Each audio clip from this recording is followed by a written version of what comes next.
Здравствуйте, меня зовут Зелимхан. Сегодня я вам расскажу, как должен выглядеть ванная комната. У нас готова ванная комната 90% для керамической плитки.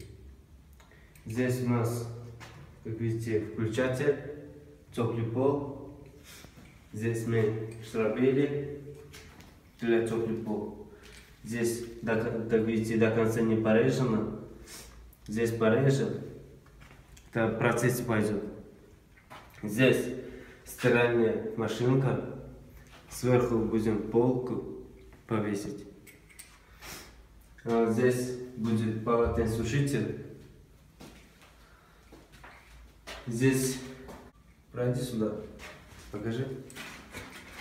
Здесь у нас вывод для полотенцесушителя. Здесь фильтра. Счетчик горячий, холодный, коллектора. Здесь обратный клапан. Здесь для фильтра грубый. Здесь что хотел сказать, должен быть люк большим. Почему? Для обслуживания. Не надо меньше делать. Почему? Потому что трудно будет ключ засунуть, поэтому для сантехники. Здесь, обратите внимание, здесь еще один стояк. Здесь тоже именно таким, но небольшой будет высотой. Но ширина большой будет. Здесь еще не определили, где будет более. Мы хотим вот сюда установить. Поэтому еще не обшивали здесь. Здесь будет перегородка маленький. Небольшой. Здесь будет гигиенический душ. Или здесь перегородка не будет. Мы еще не обсуждали. Потом мы будем здесь установить гигиенический душ. Здесь у нас временный смеситель. Здесь будет душевая кабина. Мы будем здесь заливать. Как видите, здесь трубы идет. Я хотел что сказать.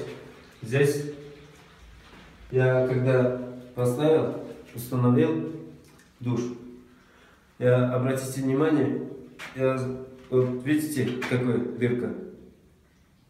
А теперь сюда смотрите, какой. Здесь большой, здесь маленький. Я больше ничего не могу сказать. Почему? Потому что некоторые говорят, почему это так. Некоторые обвиняют сантехника, почему вода мало приходит. Это не от сантехника, это зависит от вот этой штуки. Вот хорошенько смотрите, здесь маленькая дырка, здесь большой. Все, я больше ничего не могу сказать. Хотел еще сказать, здесь, как видите, КБ канал, все мы выпускали. Скоро здесь будем кафель класть. На процессе вы увидите, как я буду класть кафель. Кому это был ролик полезно, подписывайтесь на канал, ждите новые видео. До новых встреч!